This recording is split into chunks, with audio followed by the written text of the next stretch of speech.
Hello and welcome to another episode of Our Story, 250 Years of the United States of America. This daily show goes year by year telling the linear history of America through 250 episodes. Now let's get into the show.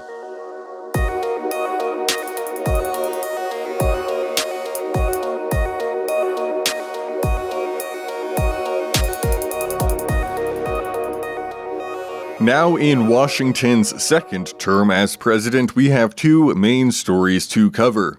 The Battle of Fallen Timbers, as it comes to be known, a brutal fight on the American frontier, and the Whiskey Rebellion, the second of three tax-related rebellions in the late 18th century. Welcome to 1794 in America. It's New Year's Day in the United States of America, and George Washington is writing a letter to his friend, the United States Secretary of State, Thomas Jefferson. It reads, "Dear Sir, I yesterday received with sincere regret your resignation of the office of Secretary of State. Since it has been impossible to prevail upon you to forego any longer the indulgence of your desire for private life, the event, however anxious I am to avert it, must be submitted to.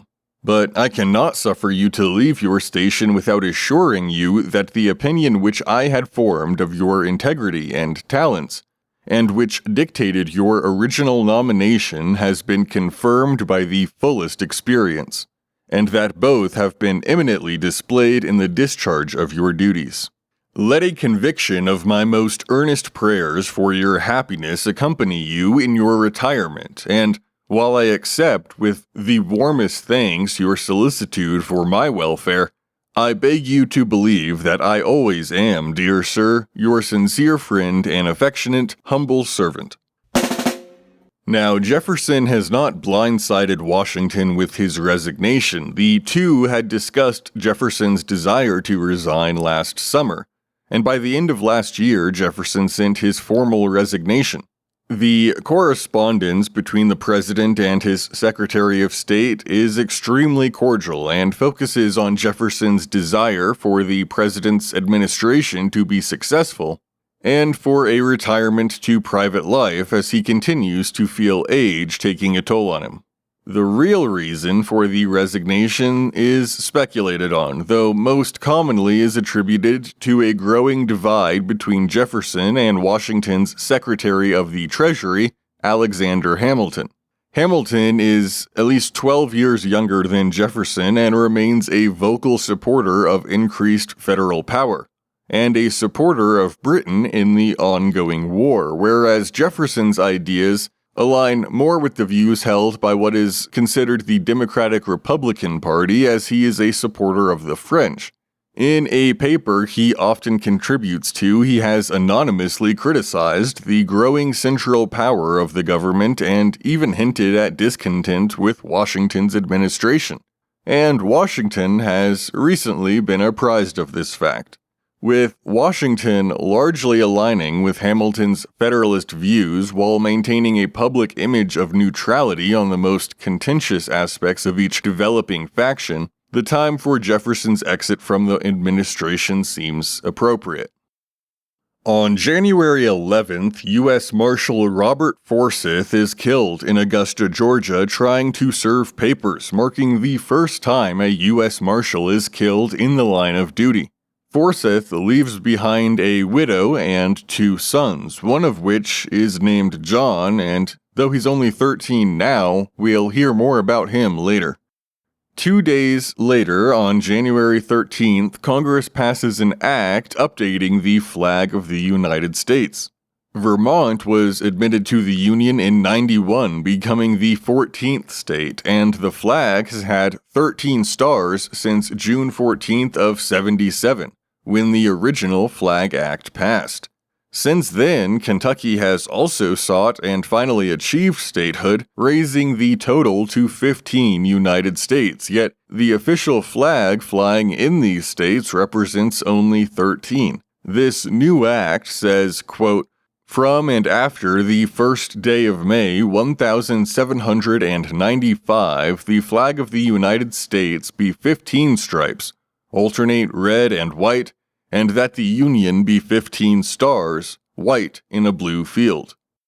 On February 11th, the U.S. Senate is open to the public for the first time, allowing an audience to watch the disputes of the seating of a senator named Albert Gallatin, whose election was contested over his citizenship. The decision to open doors on this occasion is born from the fear of accusations that an elected senator is being denied a seat as a means of preserving an aristocratic legislator hidden from public view, but follows years of increasing support and a desire for transparency.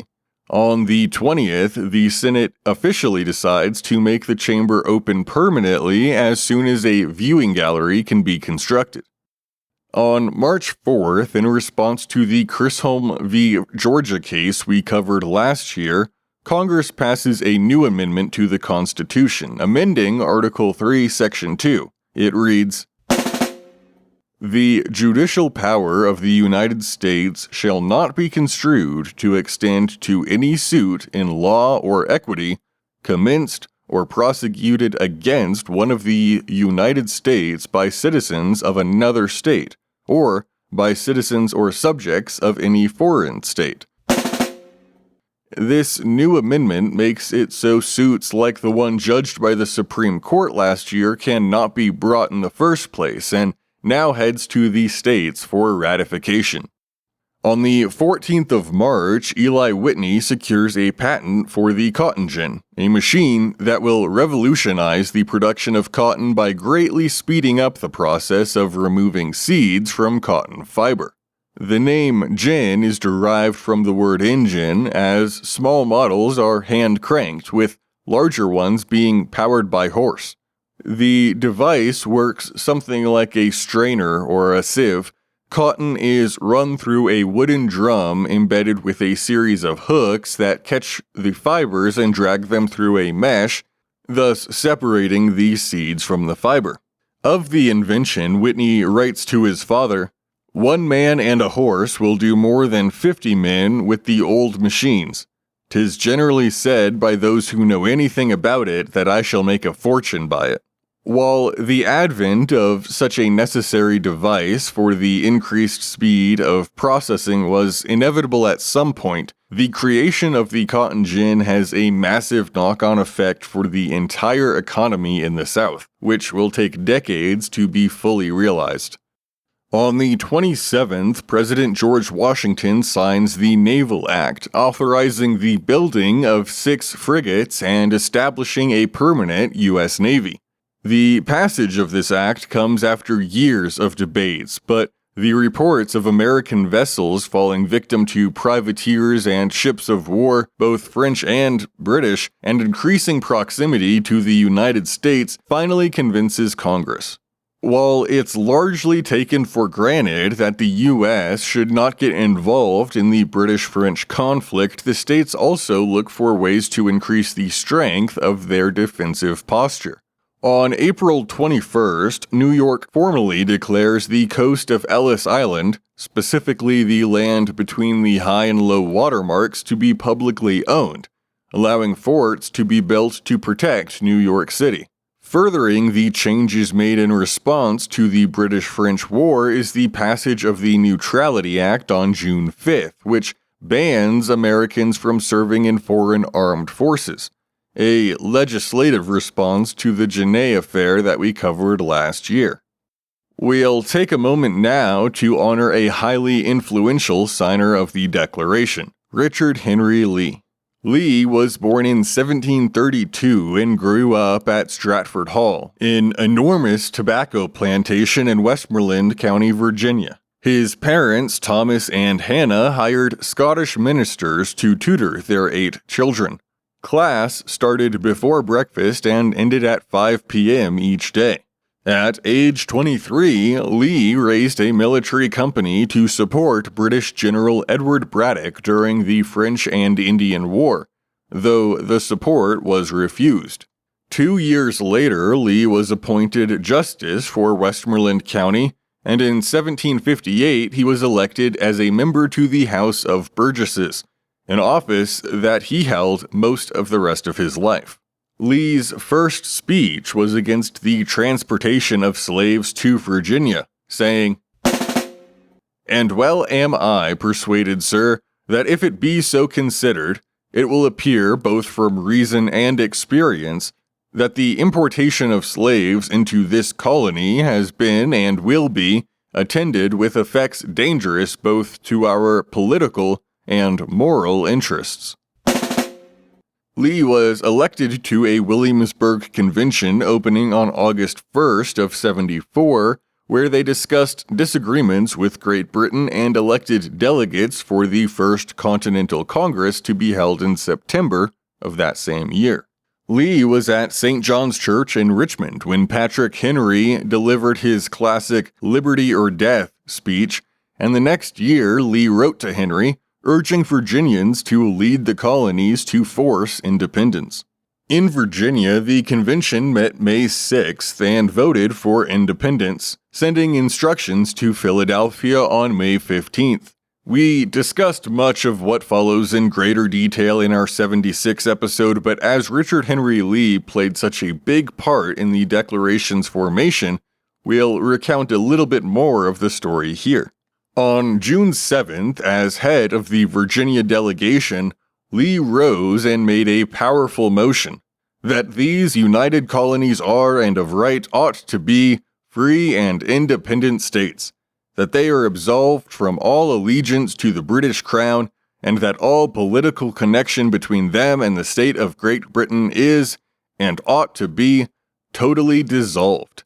John Adams seconded, and the British papers went wild. Richard Henry Lee and Patrick Henry have at last accomplished their object. The colonies have declared themselves independent of the mother country. Immediately after his motion, he shared ideas with the drafting committee and chaired a second committee to write the Articles of Confederation, the first constitution for the United States. Lee represented Virginia as each state chose one delegate to form the 13-person committee, but he was called to rush to Williamsburg to assist on June 13th, confident that his colleagues Thomas Jefferson and Thomas Nelson were quite capable. Lee was not in Philadelphia for the vote on July 4th, but returned with many others, including his brother Francis Lightfoot Lee, to sign the Declaration on August 2nd. When Lee returned to Congress, he was an active participant in the debates on many controversial subjects, including state boundaries, taxation, and the powers of the proposed central government. Finally, the Articles of Confederation were approved, and Lee signed the Articles on November 15th of 77, one of just 15 signers of the Declaration to do so. During the spring of 1781, the British burnt down houses and tobacco warehouses along the Potomac, and Richard Henry Lee was recommissioned as colonel in the Westmoreland Militia. Upon observing 3 British ships approaching the Stratford Wharf, he called up the militia. As the British embarked, the Americans fired. At least one British troop was killed and others were wounded as the British eventually retreated. "I am at present lamed by my horse falling on me in a late engagement with the enemy, who landed under cover of heavy cannonades from 3 vessels of war upon a small body of our militia were posted. After a small engagement, we had the pleasure to see the enemy, though superior in numbers, run to their boats and precipitously re-embark, having sustained a small loss of killed and wounded," wrote Lee to his friend Samuel Adams. Lee returned to Congress in 84, where he was immediately chosen to serve as president of the Continental Congress. He and others, including George Mason, Patrick Henry, Benjamin Harrison, and Thomas Jefferson, opposed the adoption of the Constitution, though Virginia ultimately voted 88 to 79 in favor, becoming the 5th state to approve the Philadelphia Plan. His carriage turned over in the fall of 91, and he did not resume his seat for months before he eventually ended his work when Congress adjourned on May 7th of 92. Richard Henry Lee passes away at the family home Chantilly on June 19th of this year. He is buried at the family cemetery about 20 miles away. On his grave is carved, "Here was buried Richard Henry Lee of Virginia, author of the Westmoreland Resolutions of '66, mover of the Resolution for Independence, signer of the Declaration of Independence, President of the Continental Congress, United States Senator from Virginia. We cannot do without you." Now, heading back to the frontier, when we left Wayne's men last year, they were camped at Fort Greene, while an advance party had established a new post, Fort Recovery, on the site of the Battle of the Wabash. They hunkered down for winter, but now that it's spring, the Legion is ready to move. Reinforced by some 1,000 mounted Kentucky militia under the command of Charles Scott, this force now totals over 3,000. An army of some 1,500 Indians under the command of Chief Little Turtle attack Fort Recovery in June, but are effectively rebuffed, and Wayne is able to advance further north. He establishes Fort Adams and Fort Defiance as the men head towards the Maumee River, hoping to raid the Indian towns and villages near Fort Miamis. The failed assault on Fort Recovery worries Little Turtle. He notices the shift in combat tactics of the defenders and asks the other chiefs to consider entering negotiations with the U.S. They refuse. They have their assurances from the British at Fort Miamis that support will be provided against the Americans in due time, but Little Turtle refuses to lead an allied Indian force if negotiations are not an option, and thus cedes his command to Blue Jacket, another Shawnee chief. If you remember back to the 91 episode, we ever so briefly mentioned that the first Internal Revenue Act in the United States implemented tax on distilled spirits. The tax was championed by Washington's Secretary of the Treasury, Alexander Hamilton, as a means to create revenue which could be used to pay down the country's debt from the Revolution. Initially, Washington was opposed to Hamilton's suggestion of a whiskey tax, but as he journeyed through Virginia and Pennsylvania to speak with citizens about their views, local government officials met the idea of a whiskey tax with enthusiasm, and Washington took this assurance back to Congress, which quickly passed the bill. Protests against the new tax began immediately, arguing that the tax was unfair to small producers as, under this new law, large producers pay the tax annually at a rate of 6 cents per gallon, and the more they produce, the further the tax breaks. An early clash occurred in western Pennsylvania the fall after the passage of the act, in which a tax collector was tarred and feathered by locals opposing the tax. But despite this early aggression, the protestations to the act have largely been limited to non-violent actions, such as refusal to pay taxes, or by hiding the distillation of spirits. This year, however, sees a rapid and violent escalation, and as tends to be the case with these tinderbox moments, a single shot sparks the conflagration. The drama begins on July 15th, when U.S. Marshal David Lennox is accompanied by John Neville as he attempts to serve writs to distillers who have not paid the tax.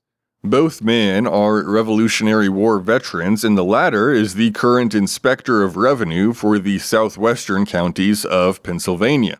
As they serve the writ to a man named William Miller, an argument ensues, and Miller takes a couple unaimed shots at the pair as they are leaving.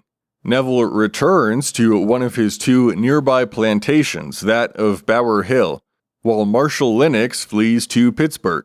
The next day, a couple armed militiamen rally outside the home of Neville and demand that he surrender Lennox into their custody. A shot rings out from inside the home, and one of the protesting farmers, Oliver Miller, A relative of the man that shot at Lennox and Neville yesterday instantly falls dead. Chaos ensues, but the mob eventually retreats without taking or inflicting further casualties. Sensing the violence was merely paused and not truly over, Neville calls for federal reinforcements and receives support from 10 soldiers from Fort Fayette in Pittsburgh. These 10 soldiers are placed under the command of Major Abraham Kirkpatrick, Neville's relative by marriage. On July 17th, some 600 men, angered by the whiskey tax, gather at the plantation and discover Neville has already left the property. The rioters demand the soldiers yield to their overwhelming numbers and allow them into the property to search for Neville's official records. Permission was, unsurprisingly, not granted, and the women and slaves flee to the other nearby Neville home known as Woodville. The conflict between the rioters and the soldiers soon escalates as during a truce, a shot is fired at the rebels' leader, James McFarland, who is killed.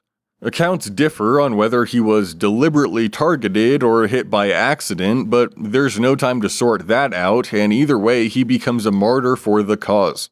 Heavy gunfire follows, and after several hours of fighting, the attackers set fire to the house, eventually burning Bower Hill to the ground.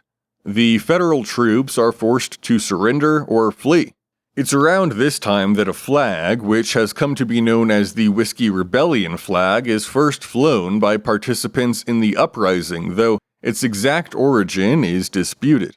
The flag features 13 stars with an eagle holding a red and white ribbon on a background of dark blue. As always, you can check out our posts from today for images of the flag. Anti-whiskey tax violence quickly spreads to other counties. Rebels burn the home of Benjamin Wells, the federal collector for Fayette County, and armed men steal the mail from a postwriter leaving Pittsburgh where they find letters from 3 Federalists. Anti-tax meetings are held throughout the region in late July, and the rebellion continues to gain momentum. News of McFarland's death and the Federalist opposition in Pittsburgh further inflames the countryside, and on August 1st, around 5,000 rebels gather outside of Pittsburgh. Pittsburgh officials defuse the implied threat by expelling the 3 Federalist sympathizers from the city, offering the militia barrels of whiskey, and permitting a peaceful march through the city the next day. Meanwhile, President Washington meets with his cabinet and the governor of Pennsylvania, Thomas Mifflin, on August 2nd to consider the situation, and on August 7th, Washington issues a presidential proclamation invoking the Militia Act of 1792. Whenever the laws of the United States shall be opposed, or the execution thereof obstructed, in any state, by combinations too powerful to be suppressed by the ordinary course of judicial proceedings, it shall be lawful for the President to call forth the militia to suppress such combinations and cause the laws to be duly executed. Washington then declares, I have accordingly determined so to do, feeling the deepest regret for the occasion, but with all the most solemn conviction that the essential interests of the Union demand it, that the very existence of government and the fundamental principles of social order are materially involved in the issue. Over the next several weeks, the government calls up a massive militia force, nearly 13,000 men, and on September 19th, George Washington personally leads the troops into the field on a nearly month-long march west over the Allegheny Mountains to the town of Bedford. It's perfectly befitting of Washington's character to be there in person, though completely unfathomable from a modern lens. He's walking a tightrope. Too harsh a response risks echoing the oppressive actions of the British Crown, but failing to enforce the law would endanger public faith in the new Constitution and the authority of the federal government. Meanwhile, Major General Anthony Wayne and the Legion arrive at the Maumee River, the stronghold of Indian forces located near Fort Miamis. one of the few British forts remaining in the frontier in violation of the '83 treaty, and on August 18th his troops begin building Fort Deposit. The warriors of the Northwest Indian Confederation have been emboldened by their recent victories against the U.S. and are confident that they can destroy any U.S. army that again ventures into this region. Indian warriors are waiting, ready to inflict another devastating defeat on invading troops.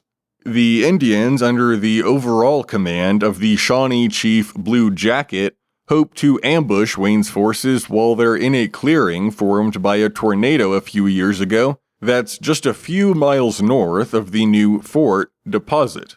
This place, known as Fallen Timbers, presents excellent defensive positions for the outnumbered Indians, an edge they hope will be enough to tip scales in their favor. U.S. scouts detect Indian activity in the clearing on the 19th, but Wayne is confident he can take them.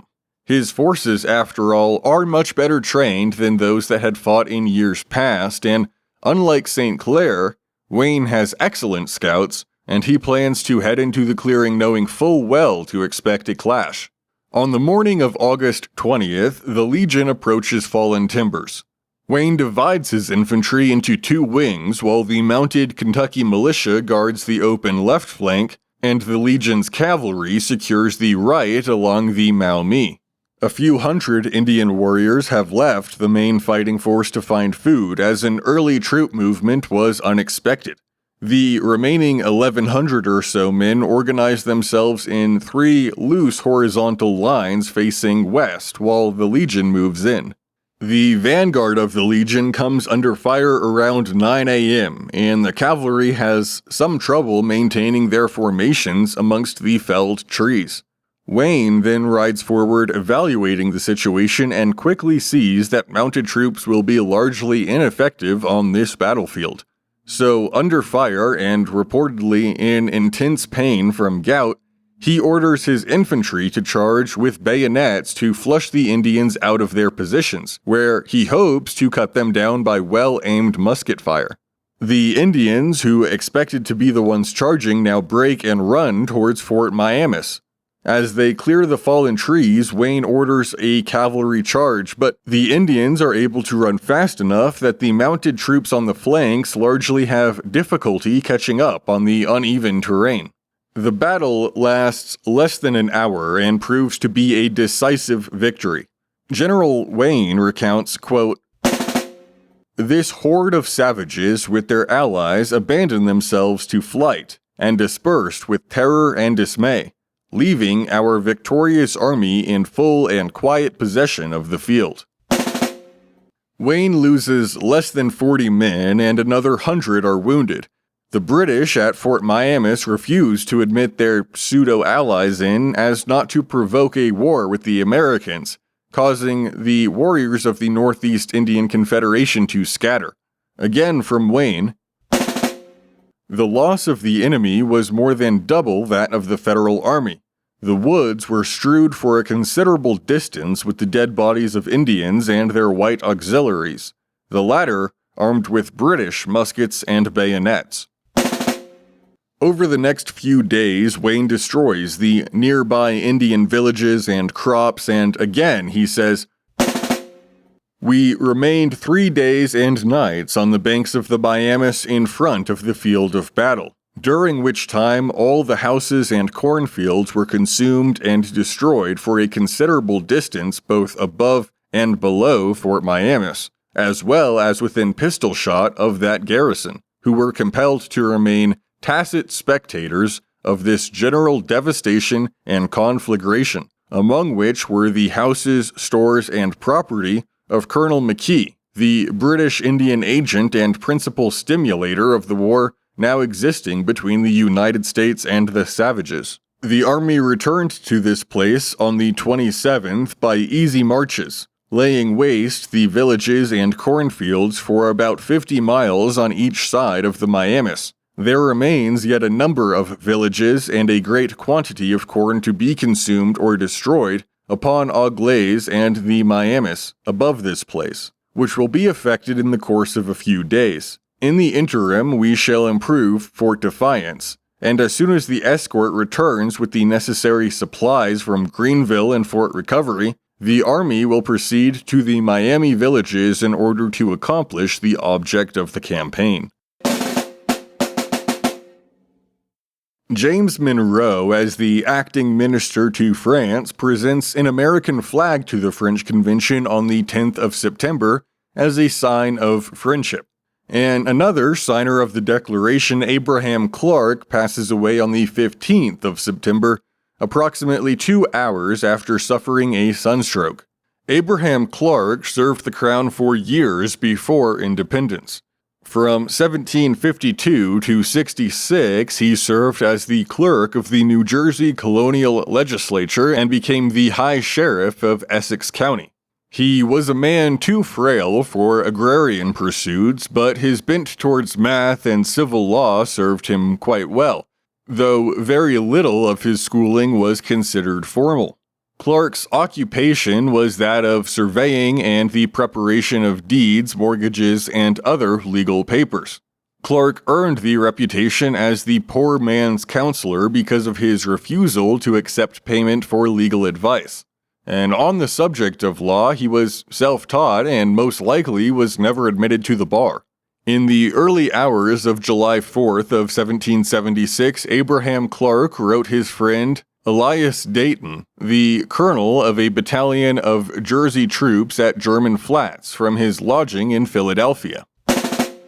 Our Congress resolved to declare the United States free and independent states. A declaration for this purpose, I expect, will this day pass Congress. It is nearly gone through, after which it will be proclaimed with all the state and solemnity circumstances will admit. It has gone so far that we must now be a free, independent state or a conquered country. This seems now to be a trying season, but that indulgent Father who hath hitherto preserved us will, I trust, appear for our help and prevent our being crushed, if otherwise his will be done. 10 days later, Clark writes again to Dayton saying, Our Declaration of Independence, I dare say, you have seen. A few weeks will probably determine our fate, perfect freedom or absolute slavery. To some of us, freedom or a halter. Our fates are in the hands of an almighty God to whom I can with pleasure confide my own. He can save us or destroy us. His counsels are fixed and cannot be disappointed, and all his designs will be accomplished. The inscription near his burial site says, Firm and determined as a patriot, zealous and faithful as a friend to the public, he loved his country and adhered to her cause in the darkest hours of her struggles against oppression. Abraham Clark is the 25th signer of the Declaration to pass away.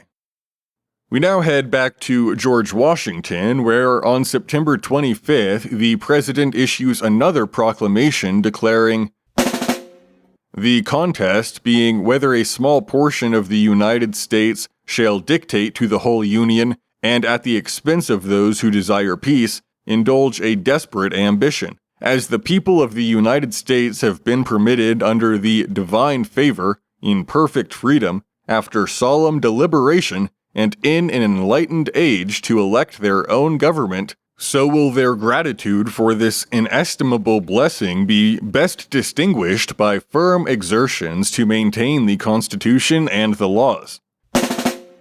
Upon arrival in Bedford, Washington delegates military command to General Henry Lee, the governor of Virginia and a respected Revolutionary War cavalry commander. Washington then returns to Philadelphia by late October to resume his executive duties.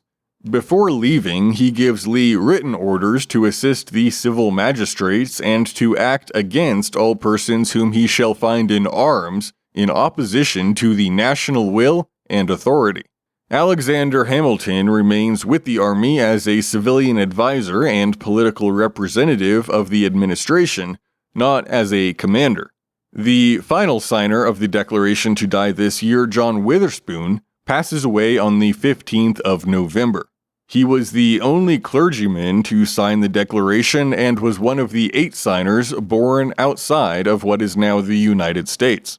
His mother Anna homeschooled him and taught him to read, and by the age of 4 he could read from the Bible and would eventually be able to recite most of the New Testament. When John was 13, he was sent off to university in Edinburgh, and in the next 3 years he completed the 4 years' work for a Master of Arts degree. Toward the end of 1738, he petitioned to publish his thesis, and just after his 16th birthday, he was awarded his Master of Arts with a thesis in Latin. In 68, John and his family sailed for Philadelphia, and the College of New Jersey bloomed under his direction. He grew the endowment fund, instituted circular changes, and patched up a major schism in the Presbyterian Church. By 1770, the college students were openly advocating in favor of the Patriot cause.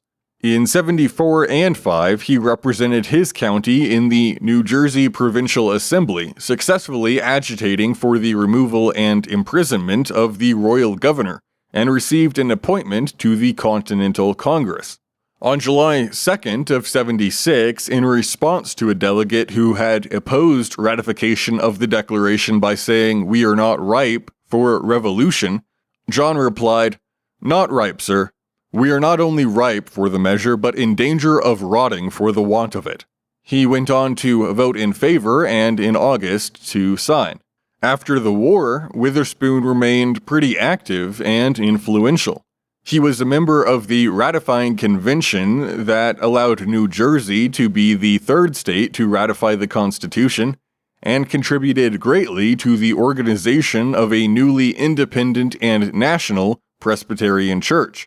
In 89, he opened its first General Assembly with a sermon and presided until the election of the first moderator. In 1791, John, at age 68, remarried a 24-year-old Anne Dill, and the couple had 2 children. John lost his eyesight before he died in his home this year.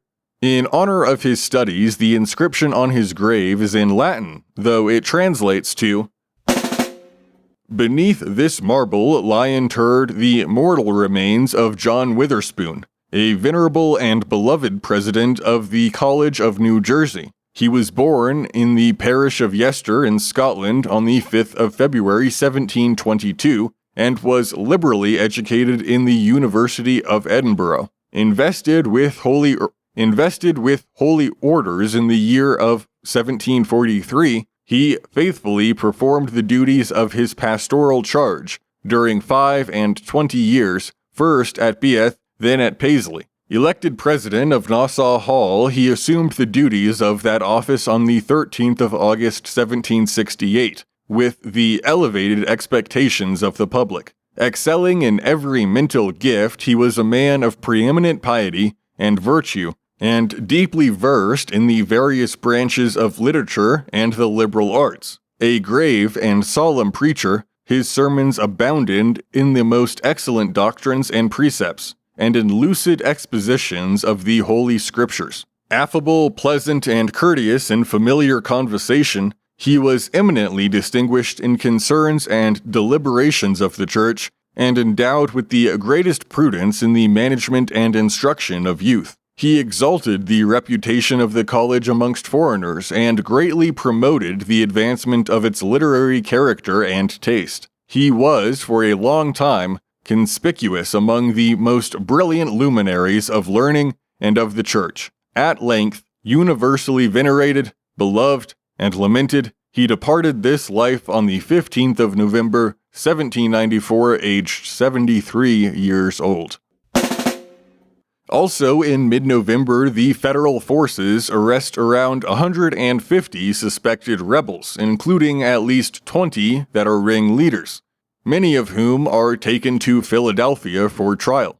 On November 29th, under Washington's authority, General Lee issues a general pardon for participants in the rebellion except for 33 individuals named as exceptions. In the end, only 2 men are convicted of treason, John Mitchell and Philip Weigel. Both men are later to be pardoned by President Washington, as he concludes that reconciliation is more important than punishment. The Whiskey Rebellion marks a critical test of George Washington's presidency and of the new federal government's capacity to assert its lawful authority over the American people.